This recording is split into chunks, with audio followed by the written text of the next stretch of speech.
Hey guys, welcome back to Cyber Platter. This is part 3 of scenario based SOC interview question and answers. This is mainly focused on data exfiltration. We covered brute force attack and phishing attempts in the first and the second part if you want to go through it. Now we will talk about data exfiltration. There are other videos as well on EDR, SIM, networking, vulnerability management, pen test, and other cybersecurity topics.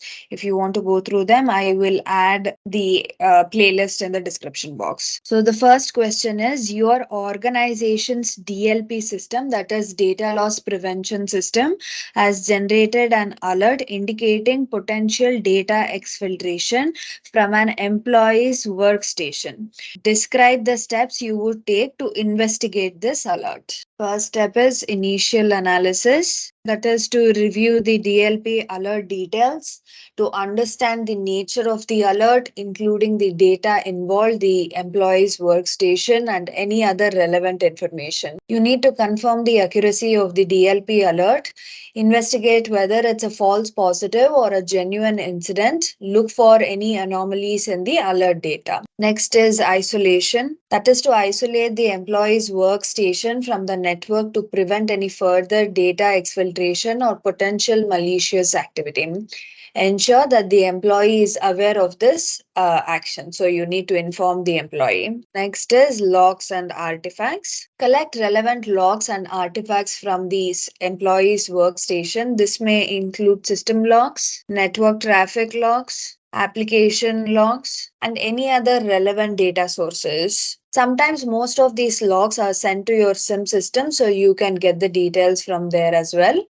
Next step is timeline analysis. Create a timeline of events leading up to and following the alert. Determine when the suspicious activity began, the actions that are taken by the user, and any subsequent data transfers. Next is data classification. Verify the classification of the data involved in the alert. Determine if it is indeed sensitive or confidential information that should not be leaving the organization. Next one is user behavior analysis. Analyze the user's behavior on the workstation.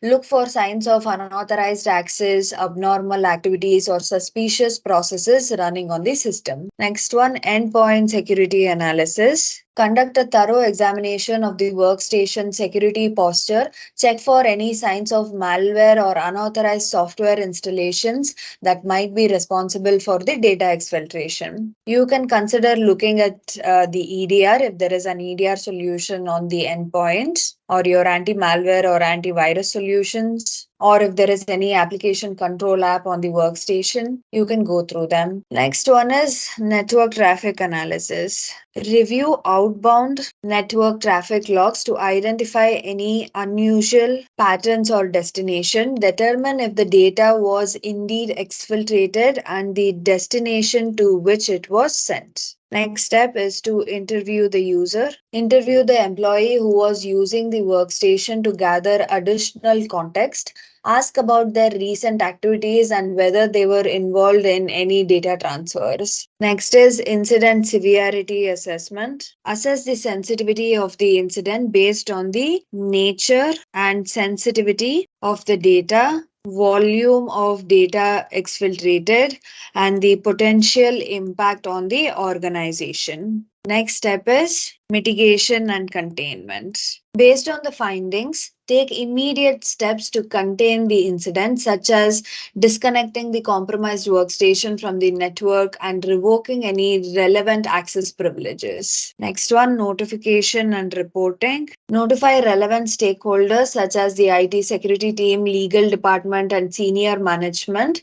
Prepare an incident report that details the findings, actions taken, and recommendations for preventing future incidents. Next step is forensics analysis. If necessary, perform a forensic analysis of the workstation to gather additional evidence and determine the full extent of the breach. Next step is remediation. Implement necessary security measures to remediate the issue. This may involve patching vulnerabilities, updating security configurations, and enhancing user awareness training. Next step is monitoring and follow up. Continue to monitor the situation. This is to ensure that the issue is fully resolved and that there is no reoccurrence. Consider implementing additional monitoring controls to detect similar incidents in the future. Next step is documentation. Maintain detailed records of the incident. This can include all actions taken, findings, and remediation steps. This is for future reference and compliance purposes. Next step is lessons learned. Conduct a post-incident review to identify lessons learned and areas for improvement in your organization's security practices. So always remember that data exfiltration can vary widely in complexity, so you need to adapt your investigation approach as needed to address the specific circumstances of the incident. Let's go to the next question. Okay, the next question is, you suspect an insider threat may be exfiltrating sensitive data. How would you go about monitoring and investigating the actions of the employee without raising suspicion? So this is related to an insider threat, data theft.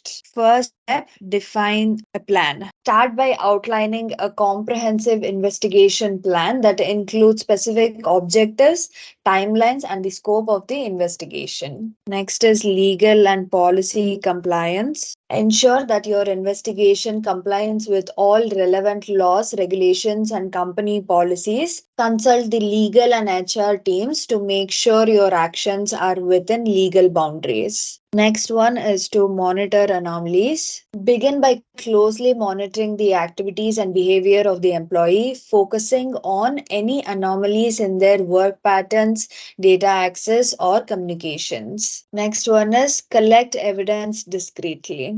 That is using non-invasive methods whenever possible. Consider using monitoring tools that don't trigger alerts or notifications. Next one, endpoint monitoring. Install monitoring software on the employee's workstation or device to track their actions. Ensure the software operates in stealth mode and doesn't interfere with normal operations. Or if you already have monitoring tools like EDR, SIM, you're collecting all the logs in SIM, you can look at them as well. Next is access logs. Review access logs, particularly for systems and data repositories the employee has permission to access. Look for unusual or unauthorized access patterns. Next one is network traffic analysis. Monitor the employee's network traffic for any signs of data exfiltration. You can look for unusual spikes in outbound data or connections to suspicious external IP addresses. Next one, behavioral analysis. Continuously assess the user's behavior and interactions with colleagues. Look for signs of stress, disgruntlement, or unusual secrecy. Next is data classification and tagging. Implement data classification and tagging to track sensitive data and then monitor its movement within the organization. This can help detect unauthorized data transfers. Next is communication monitoring. Monitor the employee's email and instant messaging communications discreetly. Look for any unusual or suspicious conversations or file attachments. Next one, collaboration with HR. Collaborate closely with the HR department. This is to gather additional information about the employee, such as their work history, grievances, or recent life events that may have triggered their actions. Next one is document findings. Keep meticulous records of your findings, but store them securely to prevent unauthorized access. Clearly document any evidence that suggests wrongdoing. Next one is limit access privileges. If necessary, limit the employee's access privileges to critical systems and data while the investigation is ongoing. This may help prevent further data exfiltration. Next is prepare for an interview. Be prepared to conduct an interview with the employee if the evidence warrants it. Consult the HR and legal teams to ensure that the interview is conducted professionally and within legal boundaries. Next one, one, stay cautious. Continue monitoring the situation discreetly and be prepared to act swiftly and decisively if you gather concrete evidence of data exfiltration. Next one is legal action. If the investigation uncovers clear evidence of data exfiltration or malicious intent, work closely with legal and HR teams to take appropriate action, which may include disciplinary measures or involving law enforcement. Next one is post-incident review. After the investigation concludes, conduct a post-incident review to identify lessons learned and areas of improvement in your organization's insider threat detection and response procedures. So, all in all, the key to successfully investigate an insider threat without raising any suspicion is to strike a balance between monitoring for potential wrongdoing and respecting the employee's privacy and rights. Ensure that all actions taken are justifiable, legal, and conducted in a manner that minimizes the impact on the employee and the organization. Let's move on to the next question. Your CISO asks you to set up preventive measures to reduce the risk of data exfiltration. How will you approach it? First step is data classification and inventory. Start by classifying your data based on its sensitivity. Know what data you have, where it resides, and who can access it. Prioritize protecting the most critical and sensitive information. Next is access control and least privilege. Implement strong access controls and principle of least privilege. Ensure that users have access only to the data and systems necessary for their job roles. You can also make sure that there are regular access reviews. Next is user training and awareness. Educate your employees about security best practices, including the risks of data exfiltration. Promote a culture of security awareness within the organization. Next is email security. Use email security solutions to detect and prevent phishing attacks, which are often used as a means to initiate data exfiltration. Next one is endpoint security. Deploy endpoint security solutions that include antivirus, anti-malware, and intrusion detection systems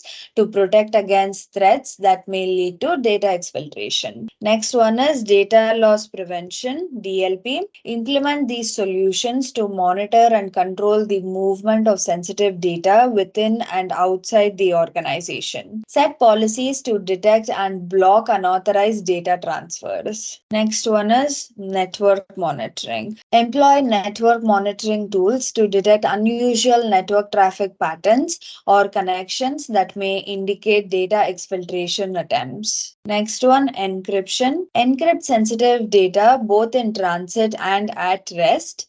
This can help protect data even if it is intercepted during exfiltration attempts. Next is secure remote access. Ensure that remote access to your network is secured with strong authentication, VPNs, and multi-factor authentication, that is MFA, to prevent unauthorized access and data exfiltration. Develop and regularly update an incident response plan specific to data exfiltration incidents. Define roles and responsibilities and conduct drills to ensure preparedness. Enabling comprehensive logging and monitoring across your network and systems helps you analyze the data, review logs regularly to detect unusual activities. Next one is to use email filtering and web filtering solutions to block access to malicious websites and prevent the download of malicious attachments. Next is patch management. Keep all software, operating systems, and applications up to date with the latest security patches to mitigate vulnerabilities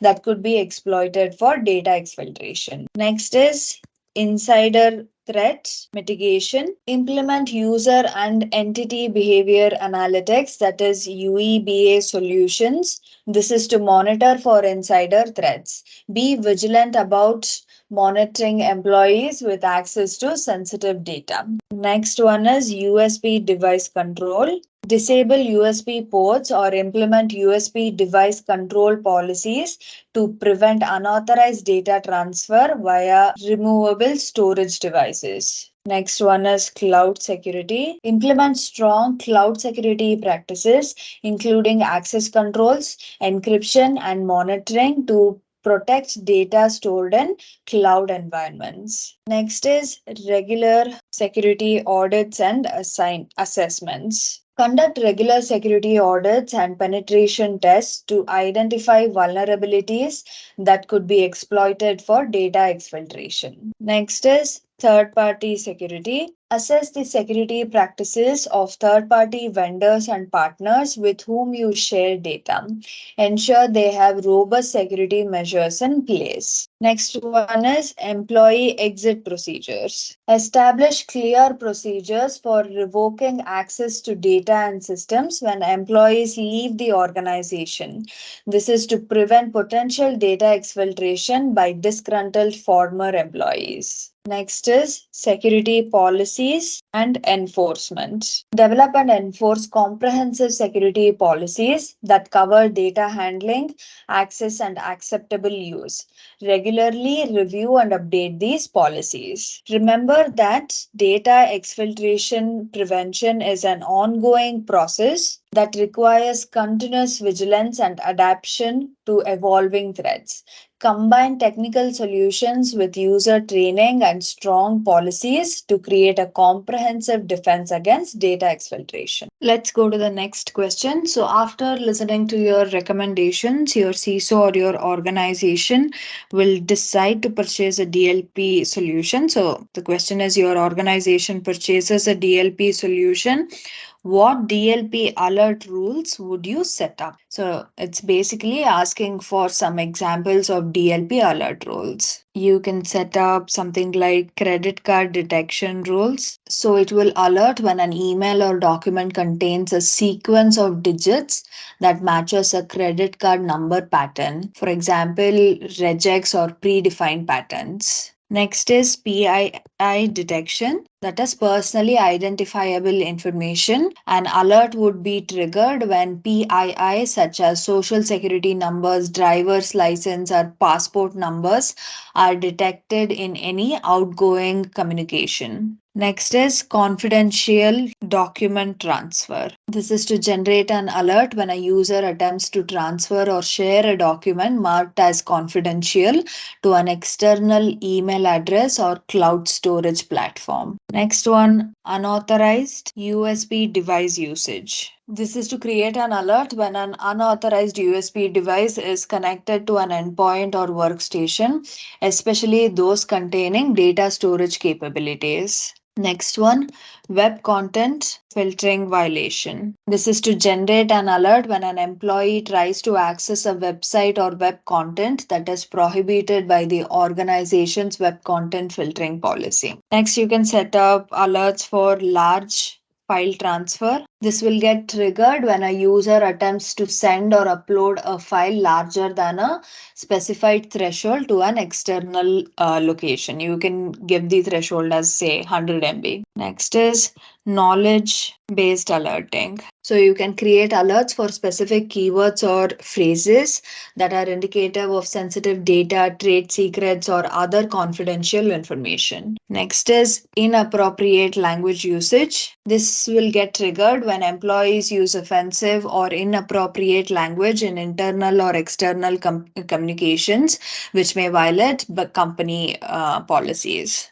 This is not particularly data exfiltration alert, but still you can create something like this. Next is encryption policy violation. This is to generate alerts when sensitive data is transmitted without proper encryption, violating the organization's encryption policy. Next one is access permission changes. So this is to create an alert when there are unauthorized changes to access permissions, particularly for sensitive files or folders. This is to detect any potential data breaches. Next is to trigger an alert when employees share sensitive data with external parties that are not on an approved list, such as vendors or non-business email addresses. Next one, Anomalous user behavior. This is to create alerts for unusual user behavior patterns such as excessive data access, multiple failed login attempts, or access outside of normal hours. Next is data movement outside of geographical boundaries. This is to generate alerts when data is transferred or accessed from geographical locations not typically associated with the user's role or responsibilities. Next is attachment type filtering. This is to alert when certain types of file attachments, such as executable files or archive formats, are detected in emails or document transfers. Next is bulk data export. This is to trigger an alert when a user attempts to export a large amount of data from a database, file server, or application in a single session. So these DLP alert rules help organizations proactively monitor and protect sensitive data by identifying potential policy violations or suspicious activities in real time. This will enable timely response and mitigation. So that's it for today, guys. I hope this helped you understand data exfiltration and how to prevent it. And if at all there is any exfiltration, how do you react to it? Please don't forget to like, subscribe, and share our videos. That will help us a lot. I will see you in another video with another topic that will help you understand cybersecurity better. Until then, take care of yourselves. Bye bye.